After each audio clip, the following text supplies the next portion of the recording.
Okay, this is the RF 16 millimeter. Now this will give it like what is it?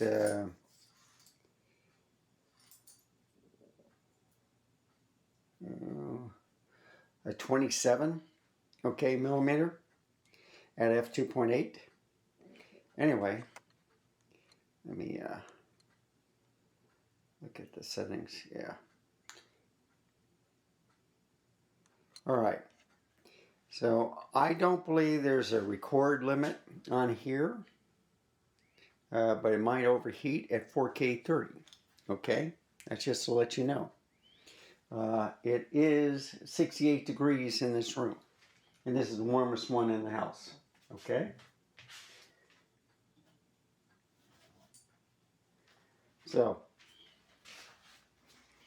let's go around. Sorry for shaking. I have it in movie mode. And you have to set the dial to movie mode. It's not a switch between stills and movie.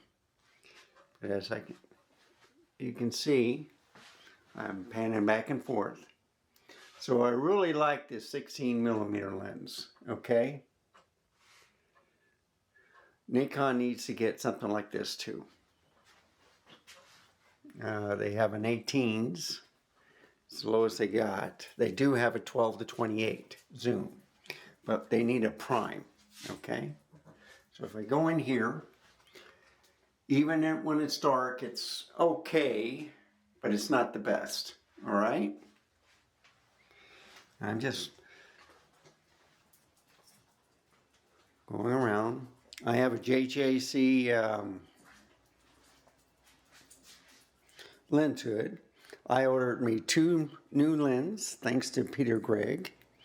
Link to B&H Photo.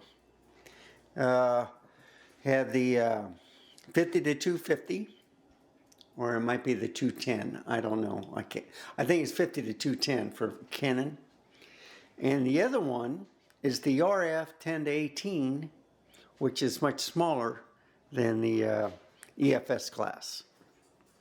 So I'm excited about that. They need a 24 millimeter on the RF also for the APS-C.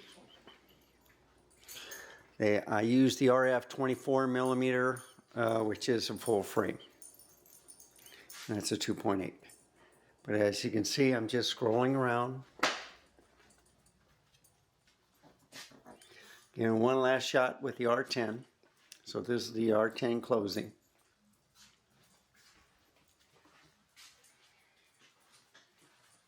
And this is the 16 millimeter. Small little camera.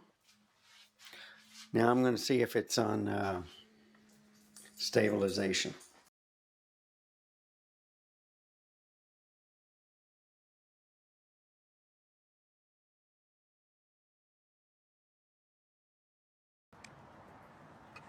Well, can you tell the difference? Ah, I pressed the lock, that's why. Okay. So you see? But still, just pan it around. You see any stuttering when I pan it? This is the enhanced mode. It's recognizing the vehicles.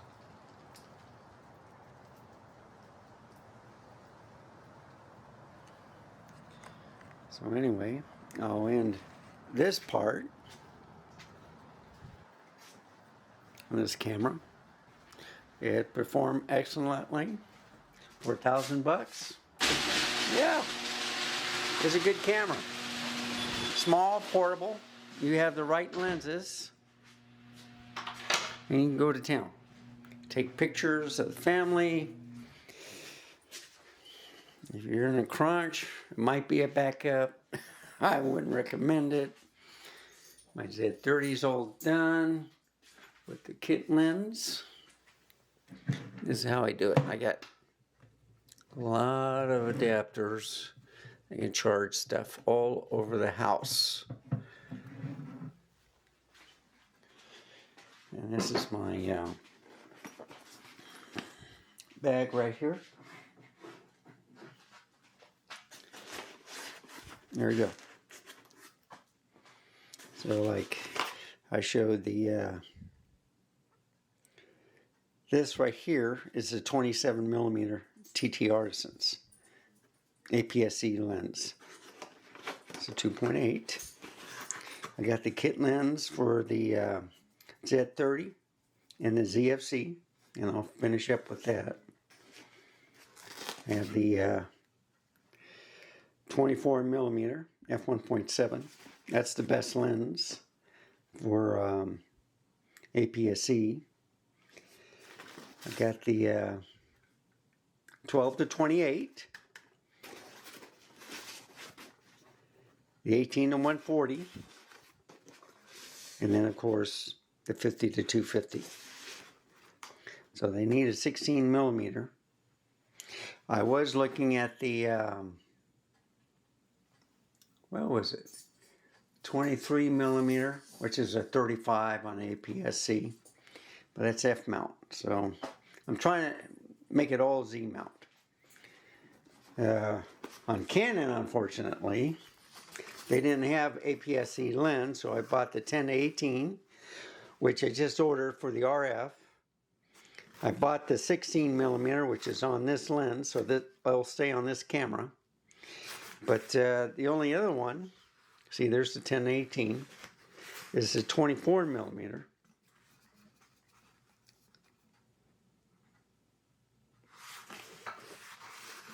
But I bought the 50 to 210. And see, this is the, I just bought this also, 18 to 150. But bought the 50 to 210. And I'm hoping to replace this lens right here with the other 10 to 18. So anyway, thank you for watching. This is the best I can do with this camera for now. I just have to wait till Friday to get the other lenses, and I can try them out. So I'll put up the Nikon first, because I'm finished with that. I think I used one full frame 26mm. It had a lot of focus breathing.